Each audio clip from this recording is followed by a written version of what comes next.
Okay, I'm back. Because I really think that something was going on. Nobody was saying anything. Hey, Keisha. How you doing, hon? How's day one? Okay, Cameron, Demetria, Coach D. What's going on? I don't know what was going on. I'm like, what? This looks weird. How was day one, Keisha? Demetria? Who's on doing Proverbs 31? How was day one? Day one. Okay, are you guys on? Because I don't know what happened. Okay. Hey, yes, absolutely. Yeah, I was talking about bad decision making and it just froze. I'm like, what? That's not right. Okay, so I'm going to go over 1 through 4 real quick. I'm getting a new one. Oh, girl, you better say so. Thank you, Cameron. I appreciate you inviting your followers. Yes. So I was talking about the 9 effects of bad decision making. Awesome. 9 effects of bad decision making. I was saying how just because something is effective, just because something worked out the way that you anticipated for it to work out, that doesn't mean that you made a good decision. You can often base your decision, your good decision, on the effects of that decision. Well, you can always base the good decision if you have consequences or not. Poor consequences. Whatever cost you had to pay because of that decision making. That's how you can judge if you made the decision. And looking at past history of how you've made decisions in the past, that's not always the best way to go either, because history does tend to repeat itself, and some of the things you may have done in the past may not work for right now, right? You may have been in a different place in the past. You may have thought different. You may have felt different. You may have had a different circle. So those type of decisions in this season, thank you so much for inviting your followers. BNG, what is your name, hon? That may not work for you right now. So we want to make sure that in everything we're doing, we're making the right decision every single time. And I gave you a definition because I wanted to give you, Liz. Hey, Liz. I wanted to give you a definition. I want to give you a definition, but I want to just say this again because I said it earlier. When a person ignores the signals, discernment in our case, within your own self, and make bad decisions, you will always generate the consequences of bad decisions, right? So when you ignore the signs, how many of you have ignored warning signs? They were clear. They were right there. Warning signs, stop signs, something told you don't go, turn around right now. Have you ever ignored a warning sign when you saw it on the road? When they told you to detour? I know I have. I'm like, I'm going to go through anyway. They tell you do not pass by or do not pass through. And I say, oh, I'm going to go anywhere. Wait. And when you get down there, what's waiting for you? Maybe a pothole, maybe some more cones, maybe some guys, a worker crew that's telling you to turn around, or maybe you go when the worker crew is already gone, but they still have the signs up and you decide to go anywhere. Anyway, you thought it was a good decision because flooding, no one was able to see you. So you thought it was a good decision and you could just pass through and nobody is able to see you because it's dark and the workers are already gone. But then you ran into a puddle. You ran into a flood. You ran into a pothole, right? That's the same things with our life. When we see warning signs and things that are all around us and we refuse to take heed to warning. The Bible tells us to take heed to warning. We refuse to take heed to warning. I gave an example on the last scope. I was giving an example of you making an effective decision. You made a decision and it turned out the way that you wanted it to in the present, but you didn't feel the effects of it till later. Let's take a marriage, for example. And I want to give this example again. Let's take a marriage, for example. You wanted a husband. Your goal is to have a husband. You find a husband, because that's what women are doing nowadays, are finding their husbands, not allowing their husbands to find them. Different talk for a different day. So you find your husband.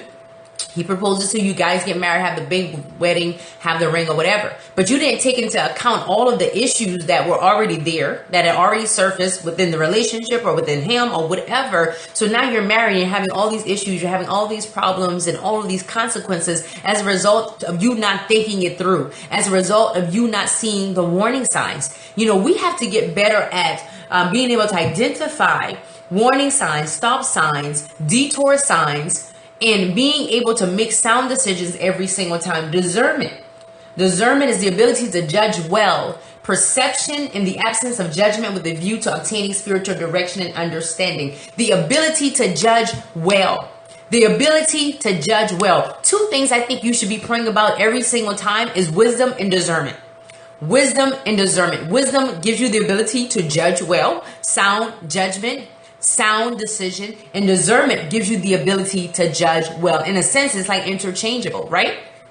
In a sense, it is, because the Holy Spirit is there to help us to judge well. The word of God is there to help us to judge well. But too often we want to do what we want to do because we've been used to doing it for so very long. We're not judging well. Bad decision making is when you override God's way, his word, and his character, and you do things your way.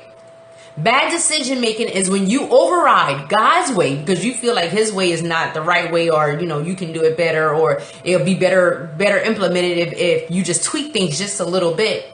So when you override God's way, his word and his character, and you feel like you can do it in your own strength, your own way, then you're in trouble. You're in trouble. You're headed down a road of bad decision making destruction. So I gave you 4 already. I'm just going to go over them real quick, and then I'm going to give you the last 5, and then we'll be out of here. Well, I give you 3. You compromise yourself. When you make bad decisions, you compromise yourself. You have lack of integrity. You have lack of character, or a character crisis. You walk in unholiness, ungodliness, standards and values. All of those things are compromised when you're making poor decisions. You're not thinking about that in the moment because you're just thinking about getting your expected result. Number 2, you don't get what you actually want.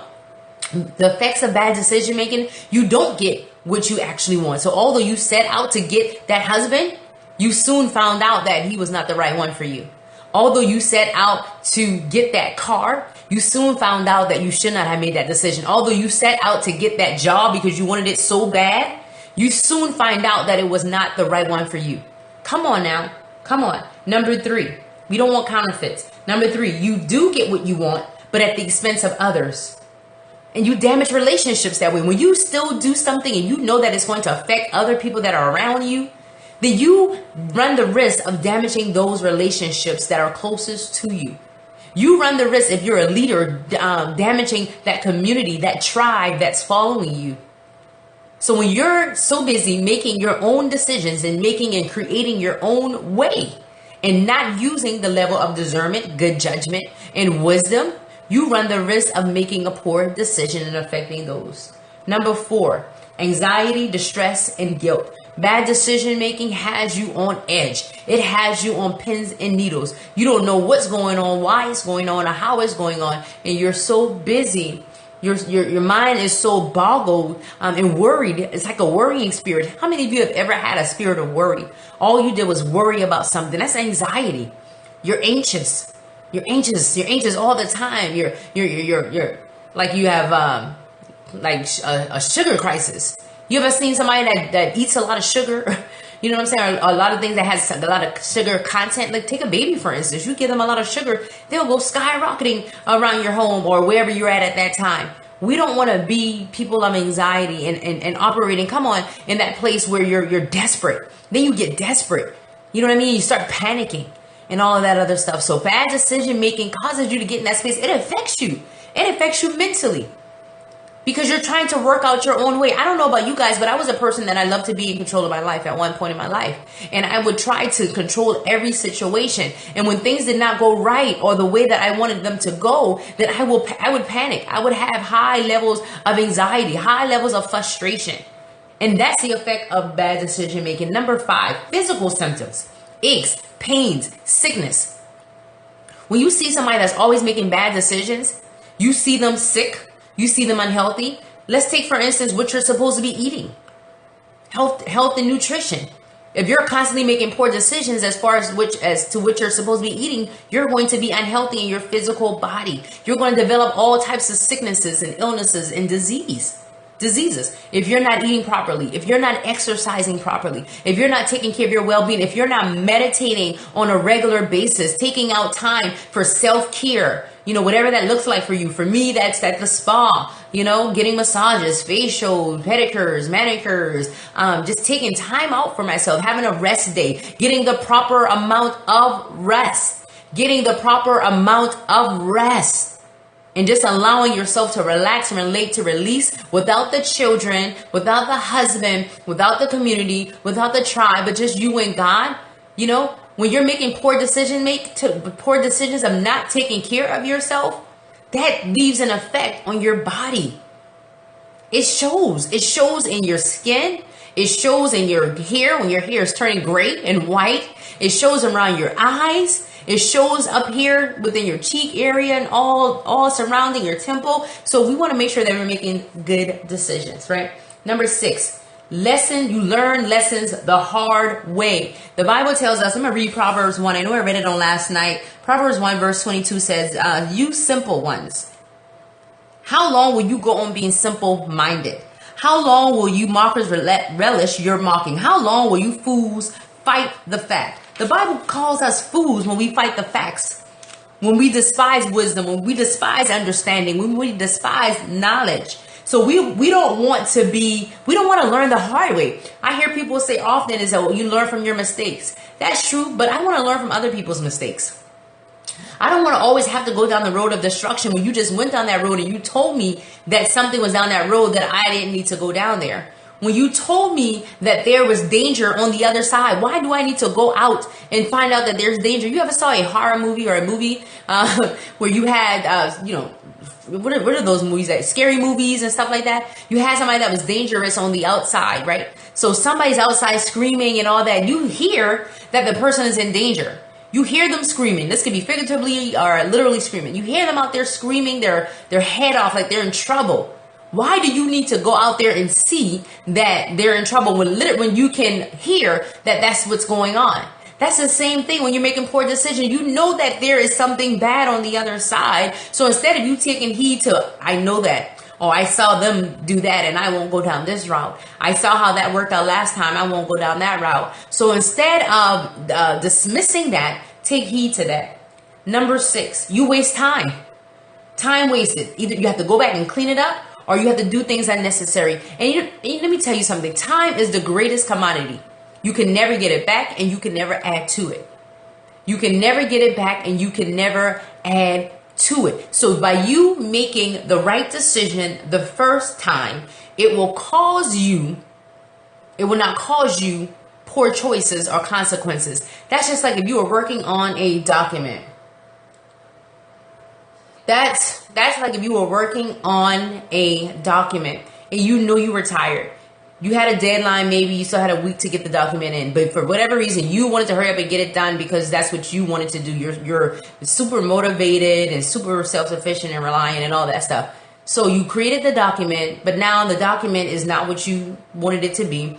You may have made some mistakes in the documents and, you submitted it, but you didn't even realize that you had all these errors and issues and all that stuff with the document. This could be for your job or whatever the case may be. So now you submit it. The next thing you hear from the person that you submitted it to, and they're like, this is garbage. Had you made a wise decision and rested, right? Then you could have produced a better product. So now you got to go back and rework, rewrite, and do all of this extra stuff because you didn't make a wise decision up front. We don't want to do damage control. Hey, Crystal, we don't want to do damage control. And then number 7, financial costs. Financial costs. Because of your disobedience and lack of wisdom, you made a mess of things. Because of your disobedience. How many of you have done that? I've done that plenty of times. You've made a mess of things. And now it's costing you. Now you have to pay the financial